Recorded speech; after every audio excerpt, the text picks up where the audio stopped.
पाकिस्तान और चाइना ये समझ चुके हैं कि वो सिर्फ टैंक, मिसाइल्स या फाइटर जेट्स के दम के ऊपर भारत से जंग नहीं जीत सकते हैं। इसलिए उन्होंने एक नया तरीका ढूंढ लिया है भारत के अंदर से लोगों को खरीदने का, कभी किसी साइंटिस्ट को, कभी किसी डिफेंस कॉन्ट्रैक्टर को, तो कभी किसी आईटी एक्सपर्ट को। पाकिस्तान पहले क्या करता था कि अपने एजेंट्स की आइडेंटिटी चेंज करके उनको नेपाल, बांग्लादेश या किसी और देश के बॉर्डर के थ्रू भारत में एंटर करवाता था और फिर वो भारत में फिजिकली आकर यहाँ पर जासूसी करते थे। लेकिन अब पाकिस्तान या चाइना के एजेंट्स को भारत में घुसने की जरूरत ही नहीं पड़ती है, क्योंकि यहाँ पर भारत में ही उनके फ्रीलांसर एजेंट्स पहले से अवेलेबल हैं। ये लोग बस थोड़े से पैसे और फॉरेन ट्रिप की टिकट्स के लालच में आकर देश का डेटा व्हाट्सएप के ऊपर फॉरवर्ड कर देते हैं। इनमें से कुछ तो सिर्फ हवस और ठरक के चक्कर में देश के साथ गद्दारी करते हैं। पहले दुश्मन देश के स्पाइस खुफिया तरीके से काम करते थे, लेकिन अब तो भारत के अंदर ही कॉन्ट्रैक्ट बेसिस के ऊपर गद्दार मिल जाते हैं। कोई सेंसिटिव डॉक्यूमेंट्स के स्क्रीनशॉट ले रहा है, तो कोई मीटिंग का ऑडियो सीक्रेटली रिकॉर्ड कर रहा है, कोई मिलिट्री वेपन्स के ब्लूप्रिंट्स और सीक्रेट्स चुराकर किसी एनक्रिप्टेड ऐप्स के थ्रू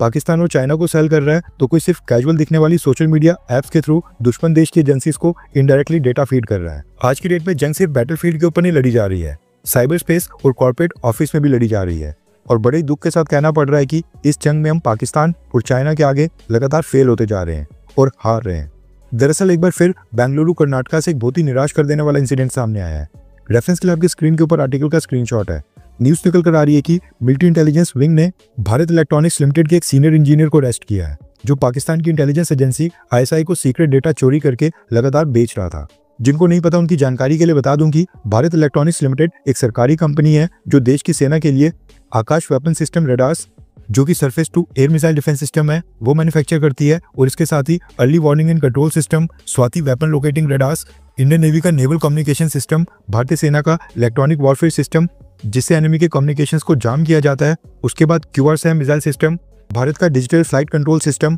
फाइटर जेट्स के लिए helmet mounted displays, under water submarines को डिटेक्ट करने वाला under water sonar system, naval ships के लिए integrated combat system, ship bound radar system and electronic warfare suites, उसके बाद इंडियन आर्मी और स्पेशल फोर्सेस के लिए thermal imagers, night vision devices, laser range finders और targeting system, cyber security and AI based defence system, AI based surveillance system और न जाने कितने वेपन्स और defence equipment Bharat Electronics Limited ही मैन्युफैक्चर और डेवलप करती है। लिस्ट अभी काफी लंबी है और ये नाम मैं आपको इसलिए बताना चाहता था ताकि आपको भी रियलाइजेशन हो कि भारत इलेक्ट्रॉनिक्स लिमिटेड कितनी इंपॉर्टेंस रखती है। न्यूज निकल कर आ रही है कि भारत की इंटेलिजेंस एजेंसीज ने भारत इलेक्ट्रॉनिक्स लिमिटेड में काम कर रहे दीपराज चंद्र नाम के व्यक्ति को अरेस्ट किया है, जो product development division and innovation centre division में सीनियर इंजीनियर की पोस्ट के ऊपर पोस्टेड था और काफी सोफिस्टिकेटेड डिफेंस इक्विपमेंट का डेटा इसके एक्सेस में था। ये व्यक्ति गाजियाबाद उत्तर प्रदेश से है और अभी कुछ ही दिन पहले 14 मार्च को भी यूपी ATS ने कानपुर ऑर्डिनेंस फैक्ट्री से रविंद्र कुमार नाम के एक व्यक्ति को अरेस्ट किया था, जो कि वहां पर जूनियर वर्क्स मैनेजर था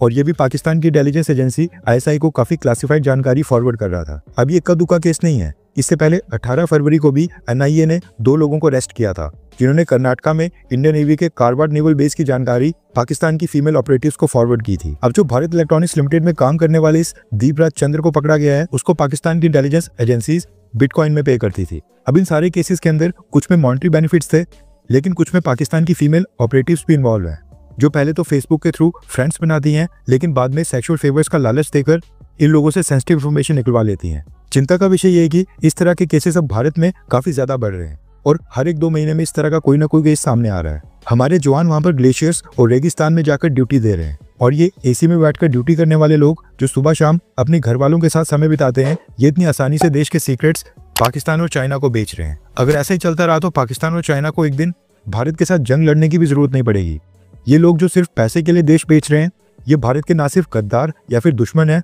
बल्कि भारत के हर एक जवान की शहादत का मजाक बना रहे हैं जो देश के लिए अपनी जान देता है। ऐसे लोगों की क्या सजा होनी चाहिए, आप नीचे कमेंट बॉक्स में बता सकते हैं।